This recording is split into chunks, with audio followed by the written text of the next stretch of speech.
جب وہ نظروں کو نیچی رکھا کریں گے، نظروں کو جھکا کر رکھیں گے، تو اس صورت میں وہ ناجائز کاموں سے بھی محفوظ رہنے والے ہوں گے۔ اور پھر آگے فرمایا وَقُلْ لِلْمُؤْمِنَاتِ يَغْضُضْنَ مِنْ أَبْصَارِهِنَّ وَيَحْفَظْنَ فُرُوجَهُنَّ کہ اے نبی جی آپ عورتوں سے بھی کہہ دیجئے کہ وہ بھی اپنی نظروں کو نیچی رکھا کرے۔ جب عورت اپنی نظر کو نیچے رکھے گی تو وہ بھی ناجائز اور بدکاری کے کام سے محفوظ رہے گی۔ تو شریعت نے دونوں کو پابند کیا ہے، اور پھر عورت کے اوپر زیادہ شریعت نے احکام کو نافذ فرمایا ہے، اس لیے کہ عورت کی فطرت اللہ پاک نے اس طریقے سے رکھی ہے کہ مرد اس کی طرف جذباتی طور پر جذبہ اللہ نے اس کے اندر رکھا ہے، جس کی وجہ سے مرد جذباتی طور پر اس کی طرف بڑھتا چلا جاتا ہے، چاہے وہ بیوی کی شکل میں ہو، ماں کی شکل میں ہو، بہن کی شکل میں ہو، بیٹی کی شکل میں ہو۔ ایک پیار، ایک محبت مرد کے دل کے اندر فطری طور پر عورت کے تعلق سے پیدا ہوتا ہے۔ اب شریعت نے عورت کو بھی پابند کیا اور اس کے اوپر پردے کو فرض قرار دیا، اور مرد کو بھی پابند کیا کہ وہ بھی اس کا خاص خیال رکھے۔ اب اللہ رب العزت نے قرآن کریم کے اندر واضح الفاظ میں فرمایا یا ایھا النبی قل لازواجک وبناتک ونساء المؤمنین یدنین علیہن من جلابیبہن کہ اے نبی جی آپ اپنی بیویوں سے، اپنی بیٹیوں سے کہیے کہ وہ اپنی نظروں کو جھکا کر کے رکھے، اور جب وہ چلے تو پھر اپنے پورے جسم کو ڈھانک کر کے وہ چلے۔ جلابیب کہتے ہیں اس چادر کو کہ جس کے ذریعے سے عورت سر سے لے کر پاؤں تک پورے اپنے جسم کو ڈھانک لے، اس کو جلابیب کہا جاتا ہے، اور دوسرے الفاظ میں آپ اس کو برقع بھی کہہ سکتے ہیں۔ اور پیغمبر کے زمانے میں یہی جلابیب چادر چلا کرتی تھی، بس فرق اتنا تھا کہ وہ چادر سلی ہوئی نہیں ہوتی تھی، اور برقع جو آج کے زمانے میں رائج ہے وہ سلا ہوا ہے، لیکن مقصد دونوں کا ایک ہی ہے اور مقصد دونوں سے حاصل بھی ہو جاتا ہے۔ تو جب اللہ پاک نے اپنے نبی کی بیویوں اور بیٹیوں کو پابند کر دیا کہ جب وہ باہر نکلے تو پھر کس طریقے سے نکلے، پردے کے ساتھ میں نکلے، اپنے جسم کو ڈھانک کر کے نکلے،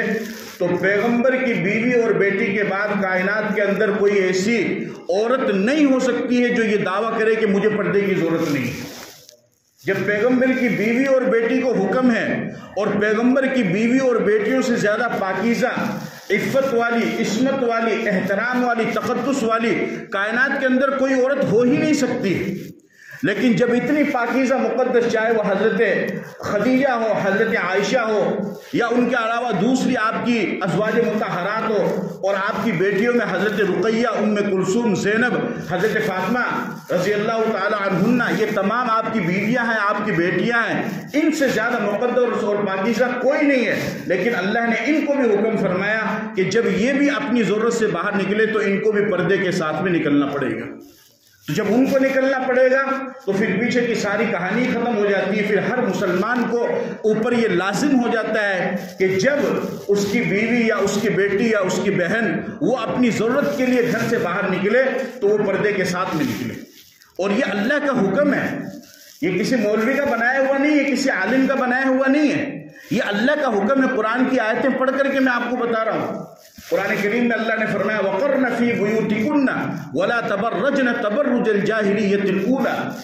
قرآن میں اللہ تعالیٰ فرماتے ہیں کہ اے عورتوں تم اپنے گھروں میں رہو، عورت باہر نکلنے کی چیز نہیں ہے، اسی لیے اسلام نے عورت کے اوپر کمائی بھی لازم نہیں قرار دی ہے۔ اگر عورت بیوی ہے تو اس کا خرچہ شوہر کے ذمہ ہے، اگر عورت ماں ہے تو اس کا خرچہ اولاد کے ذمہ ہے، اگر عورت بیٹی ہے اس کا خرچہ باپ کے ذمہ ہے۔ اسی طریقے سے اگر عورت کا کوئی دیکھ ریکھ کرنے والا نہیں ہے تو اس کا خرچہ اسلامی حکومت کے ذمہ ہے۔ کس کے ذمہ؟ اسلامی حکومت کے ذمہ، لیکن عورت کو پھر بھی باہر نکلنے کے لیے نہیں کہا۔ قرآن میں اللہ نے فرمایا کہ عورتوں تم اپنے گھروں کے اندر رہو، اور پہلے زمانے کی طرح، زمانہ جاہلیت کی طرح بناؤ سنگار کر کے تم باہر مت نکلو۔ زمانہ جاہلیت میں عورتیں بناؤ سنگار کر کے باہر نکلا کرتی تھی اور بدکاری کی طرف، زناکاری کی طرف لوگوں کو دعوت دیا کرتی تھی۔ قرآن کریم میں اللہ پاک نے اس سے منع فرمایا۔ میرے مسلمان بھائیوں، ہمیں اس چیز پر سخت تاکید کرنے کی ضرورت ہے، اور ہمیں اس چیز پر بہت زیادہ پابند ہونے کی ضرورت ہے۔ آج بے لباسی اور بے برقعی یعنی بے پردگی بالکل عام ہوتی جا رہی ہے، اور یہ خیال ذہن میں آتا جا رہا ہے کہ بھئی ابھی تو مطلب بچی ہے، ایسا کوئی مسئلہ نہیں ہے، بالغ ہو جانے کے بعد اس کو حجاب کے اندر رکھنا، اس کو برقعے میں رکھنا، اس کو پردے میں رکھنا، یہ ہم سب کا فریضہ ہے۔ آج مغرب کی عورتوں نے جب پردوں کو نکال دیا اور مغربی معاشرے کے اندر برطانیہ اور یورپ کے علاقوں میں آج جب ان کی عورتوں کے اندر پردہ نہیں ہے تو آج وہ عورت ان کی نظر میں ایک ٹیشو پیپر سے بھی زیادہ حیثیت نہیں رکھتی۔ وہ سامنے میک اپ کیا ہوا چہرہ، وہ مسکراہٹ، وہ ہنسی، یہ سب صرف اسکرین کی خوبصورتی ہے، نظر آنے والی چیز ہے، حقیقت میں کچھ بھی نہیں ہے، سارا کھوکھلاپن ہے۔ ان کے دل کی دنیا کو جب آپ دیکھ کر، ان کے دل کی کڑھن کو جب آپ محسوس کریں گے، ان کے دل کی باتوں کو جب آپ سنیں گے، ان کے غم کو جب آپ سنیں گے، اس وقت آپ کو محسوس ہوگا کہ کتنی دکھ اور تکلیف کے اندر یہ زندگی گزار رہی ہے۔ لیکن اسلام نے آ کر کے عورت کو عزت دی۔ آج لوگ کیا تانا، کیا پروپیگنڈا کرتے ہیں کہ اسلام نے عورتوں کو دبا کر کے رکھ رکھا ہے، اسلام نے عورتوں کو مقید کر کے رکھ رکھا ہے، اسلام نے عورت کو پنجرے میں بند کر دیا ہے، اسلام نے عورت کو گھر کے اندر بند کر دیا ہے۔ نہیں، انہیں آزادی چاہیے۔ نہیں، اسلام نے گھر کے اندر بند نہیں کیا ہے۔ اسلام نے یہ کب کہا کہ عورت کو 24 گھنٹے پردے کے اندر رہنا پڑے گا؟ نہیں،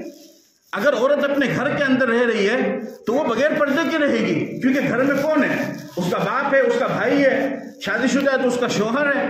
گھر میں نہیں۔ اسلام یہ کہتا ہے کہ جب عورت جائے باہر کسی ضرورت کے لیے، بازار میں جائے، مارکیٹ میں جائے، کسی پروگرام میں جائے، تو اب چونکہ دوسرے لوگوں کی اس کے اوپر نگاہ نہ پڑے تو اس کے لیے اسلام کہتا ہے کہ عورت کو چاہیے کہ وہ اپنے پردے کو کرے اور اپنے چہرے کو چھپا لے۔ اور یہ صرف اسلام کے اندر نہیں ہے، جب سے دنیا بنی ہے تب سے لے کر کے ہر مذہب کے اندر، چاہے وہ یہودی مذہب ہو یا عیسائی مذہب ہو یا ہندو دھرم ہو، ہر دھرم کے اندر پردے کا رواج رہا ہے۔ میں آپ کو بتلاؤں، ہندو دھرم کی جب آپ تاریخ پڑھیں گے تو ہندو دھرم میں سب سے زیادہ جس کو دیوتا اور بھگوان مانا جاتا ہے وہ ہے شری رام۔ شری رام کی بیوی ہے سیتا، جانتے ہیں آپ؟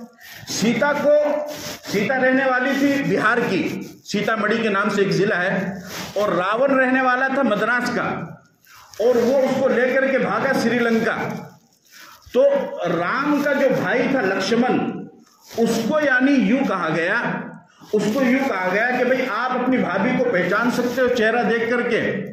تو لکشمن نے کہا کہ مجھے اتنے سال ہو گئے گھر میں رہتے ہوئے، لیکن آج تک میں نے اپنی بھابھی کا چہرہ نہیں دیکھا، یعنی وہ گھونگھٹ میں رہا کرتی تھی۔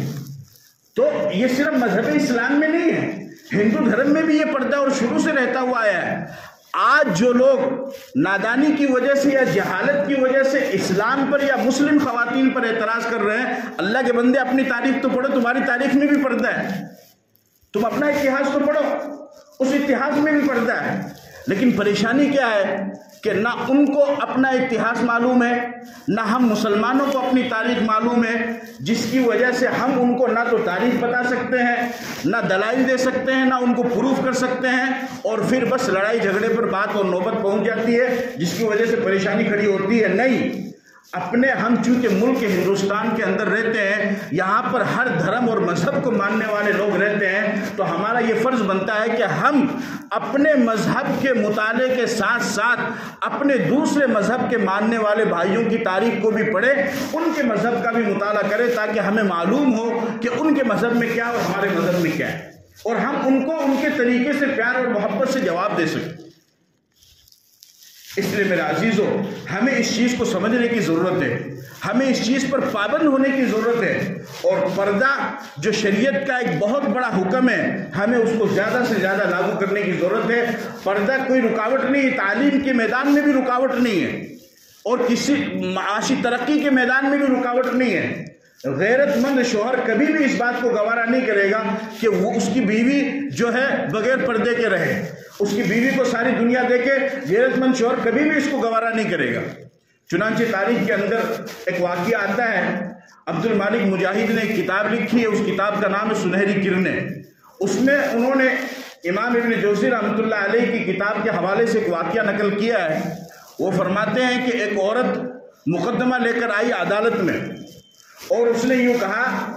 کہ میں اپنے شوہر کے 500 دینار واجب الادا مانگتی ہوں، لیکن یہ مجھے ادا نہیں کر رہا ہے۔ اور عدالت اس کو اس بات پر مجبور کرے کہ یہ میرے مہر کے پیسے 500 دینار جو ہیں اس کو وہ ادا کرے۔ شوہر سے جب پوچھا گیا تو شوہر نے کہا کہ نہیں، میں نے اس کو مہر کی رقم ادا کر دی ہے۔ اب عدالت نے عورت سے کہا کہ تم گواہ لے کر کے آؤ، جب تم گواہ لے آؤ گی تو ہم فیصلہ تمہارے حق میں کر دیں گے۔ چنانچہ عورت گواہ کو لے کر کے آئی۔ گواہوں نے جج کے سامنے یہ کہا کہ اگر ہم اس عورت کا چہرہ دیکھ لیں تو ہم اس کا چہرہ دیکھ کر کے بتا سکتے ہیں کہ یہ وہی عورت ہے جس کے بارے میں ہم نے شادی کے وقت میں گواہی دی تھی، اور اگر چہرہ نہیں دیکھیں گے تو ہمیں پتہ نہیں چلے گا کون عورت ہے کون نہیں ہے، لہذا ہم چہرہ دیکھ کر کے بتا سکتے ہیں۔ ادھر اس کا شوہر بھی پریشان، تو اس کے شوہر نے یہ کہا، اس کی غیرت ایمانی جاگی اور اس نے یہ کہا کہ میری غیرت اس بات کو گوارا نہیں کرتی ہے کہ میری بیوی کے چہرے کو کوئی نامحرم مرد دیکھے، اور میں عدالت کے سامنے اس بات کا اقرار کرتا ہوں کہ میں اپنی بیوی کو 500 دینار دینے کے لیے تیار ہوں۔ جب عورت نے اس بات کو سنا تو عورت نے کہا کہ میری بھی غیرت ایمانی اس بات کو گوارا نہیں کرتی ہے کہ میرا شوہر یہ چاہتا ہے کہ میری بیوی کے چہرے کو کوئی نامحرم مرد نہ دیکھے، تو میں بھی اس بات کا اعلان کرتی ہوں کہ میں اپنے شوہر کی مہر کو معاف کرتی ہوں۔ یہ جذبہ تھا کہ یعنی اس قدر غیرت ایمانی، اس غیرت ایمانی کو زندہ کرنا پڑے گا، چاہے کسی بھی تعلق سے ہو۔ اگر اس کو زندہ نہیں کریں گے تو دنیا کے کسی، بلکہ دین کسی بھی معاملے میں ہم کامیاب نہیں ہو پائیں گے۔ کیسی غیرت تھی!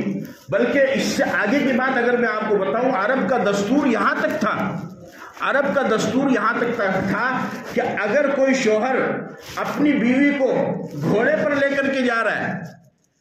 گاڑیاں تو نہیں ہوتی تھی، گھوڑے پر لے کر کے جا رہا ہے، اس کے بعد میاں بیوی دونوں اترے یا اس گھوڑے پر سے اس کی بیوی اتری، تو فوراً وہ شوہر کسی دوسرے آدمی کو اس گھوڑے پر نہیں بیٹھنے دیتا تھا کہ میری بیوی کے بیٹھنے کی گرمی ابھی اس گھوڑے کی پیٹھ پہ موجود ہے۔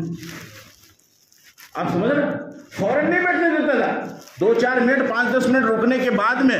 کہ میری بیوی جو ابھی اس میں سے اتری ہے اس کی حرارت گرمی وہ ختم ہو جائے، اس کے بعد میں آپ بیٹھ سکتے ہو فوراً۔ اس قدر غیرت ایمانی مسلمانوں کے اندر تھی، اور اسی غیرت ایمانی کو آج ہمیں زندہ کرنے کی ضرورت ہے، اور اپنی ہر بہن بیٹی کو پردے کے اندر رکھنے کی ضرورت ہے۔ اسلام کا حکم بھی نافذ ہوگا، اللہ کا نظام بھی پورا ہوگا، اللہ کا حکم بھی پورا ہوگا، پیغمبر کا حکم بھی پورا ہوگا، دین کا تقاضا بھی پورا ہوگا، کلمے کا تقاضا بھی پورا ہوگا، مذہب اسلام کا تقاضا بھی پورا ہوگا۔ جب ہم اس کو کریں گے، جب اللہ نے قرآن میں اپنے نبی کو کہہ دیا کہ آپ اپنی بیٹی اور بیوی کو پردہ کرواؤ، تو پھر ہم سب کے اوپر یہ فرض بن جاتا ہے کہ ہم بھی اپنی بیوی اور بیٹیوں کو پردہ کروائیں، اور جو لوگ اس کے خلاف کر رہے ہیں ان کو آپ سمجھائیں۔ اگر کوئی اس کے خلاف کرتا ہے تو کوئی زبردستی بھی نہیں ہے۔ ایک بات آپ اچھی طرح یاد رکھو، مذہب اسلام کا کوئی بھی حکم کسی کے اوپر زبردستی کرنے کے لیے نہیں ہے۔ اگر آپ اس پر عمل کرتے ہیں ٹھیک ہے، نہیں عمل کرتے ہیں تو کوئی بات نہیں، جواب آپ کو دینا پڑے گا۔ لہٰذا اگر کوئی مسلمان زیادہ اپنے آپ کو بڑا سمجھتا ہے، پیسے کے نشے میں، طاقت کے نشے میں، حکومت کے نشے میں، دولت کے نشے میں، عہدے کے نشے میں، صدارت کے نشے میں، یا کسی اور نشے میں آ کر کے وہ اپنے آپ کو زیادہ بڑا سمجھتا ہے، اور وہ یہ کہتا ہے کہ یہ تو 14ویں صدی کے لوگ ہیں، کہاں دنیا چاند پر پہنچ گئی اور یہ ابھی تک اپنی عورتوں کو اندر رکھ رکھے ہیں، میں تو اپنی بہن بیوی بیٹی کو پردہ نہیں کراؤں گا، تو یہ مبارک۔ لیکن ہم مذہب اسلام کے طور اور طریقے کے مطابق اپنی بہن بیٹیوں کو، بیویوں کو پردہ کرائیں گے، تبھی محفوظ رہ پائیں گے۔ ایک چاکلیٹ ہوتی ہے، چاکلیٹ، وہ چاکلیٹ اگر کھلی ہوئی ہو تو اس پر مکھی لگتی ہے، اور اگر وہی چاکلیٹ بند ہو پنی کے اندر تو پھر کوئی مکھی اس کے قریب نہیں آتی ہے۔ عورت جب کھلی ہوئی ہو، اس کا جسم نظر آ رہا ہو، تو پھر اس صورت میں لوگ، بھیڑیے، درندے اس کی طرف دیکھتے ہیں۔ اور اگر عورت پردے کے اندر ہو تو پردے کے اندر، حجاب کے اندر عورت کی عزت محفوظ ہوتی ہے، اس کی عصمت محفوظ ہوتی ہے، اس کی نظر محفوظ ہوتی ہے، اس کا جسم محفوظ ہوتا ہے، اور ہر طرح کے شر و فتن سے اور درندے اور بھیڑیوں کی بری نظروں سے وہ عورت محفوظ رہتی ہے۔ کامیاب ہوگا وہ مسلمان کہ جو اللہ کے اس ایک پختہ حکم کے اوپر اپنی بہن بیٹیوں کو کھڑا کرے اور پردے کا حکم پابندی کے ساتھ اپنے گھروں کے اندر لاگو کرے۔ ہمیں اس کی سخت ضرورت ہے۔ ابھی جو پچھلے دنوں ایک واقعہ پیش آیا آپ کے سب کے سامنے ہے، خوب وائرل بھی ہوا، کرناٹک کی ایک بچی جس کے سامنے لوگوں نے کچھ نعرے لگائے، اس نے کھڑے ہو کر کے ان کے سامنے اللہ اکبر کا نعرہ لگایا۔ تو ہمیں اپنے اندر بھی بہادری کو پیدا کرنا ہے، اپنی بچیوں کے دلوں کے اندر بھی بہادری کو پیدا کرنا ہے۔ یاد رکھو میرے عزیزوں، موت صرف ایک مرتبہ آئے گی، 2 مرتبہ نہیں آئے گی، صرف ایک مرتبہ آئے گی، اور جب وقت متعین ہوگا تبھی آئے گی، اس سے پہلے بھی نہیں آئے گی، اس کے بعد میں بھی نہیں آئے گی۔ جب وہ وقت متعین ہوگا تو آپ بستر پر پڑے پڑے آرام سے اے سی کے اندر سو رہے ہیں، وہ وہاں پر بھی آ جائے گی، اور نہیں آنی ہوگی تو میدان جنگ کے اندر اگر آپ دشمن کے سامنے کھڑے ہیں تو وہاں پر بھی موت نہیں آئے گی، وہ وقت متعین ہے۔ لہذا جرأت کے ساتھ، ہمت کے ساتھ، بہادری کے ساتھ ہم اسلام کے حکم پر بھی عمل کریں، اور اپنے ملک کی سلامتی اور خوشحالی کے لیے بھی ہم دعا کرتے رہیں۔ یہ سب ہم کا فریضہ ہے۔ یہ سب چند باتیں تھی جو میں نے آپ حضرات کے سامنے عرض کی۔ اللہ تعالیٰ مجھے بھی اور آپ کو بھی عمل کرنے کی توفیق عطا فرمائے، اور آپ سب حضرات نیت کرتے ہیں کہ انشاءاللہ سب کو پردے میں رکھیں گے اور تعلیم یافتہ بھی بنائیں گے، اپنی بچیوں کو بھی پڑھائیں گے، خوب پڑھاؤ اپنی بچیوں کو، آگے تک ترقی کرواؤ۔ جب ایک مرد پڑھتا ہے تو ایک فرد پڑھتا ہے، لیکن جب ایک عورت پڑھتی ہے تو خاندانوں میں علم چلا جاتا ہے۔ تو عورتوں کو بھی پڑھائیے اور خود بھی تعلیم حاصل کیجیے۔ اللہ عمل کی توفیق عطا فرمائے۔ وآخر دعوانا الحمدللہ۔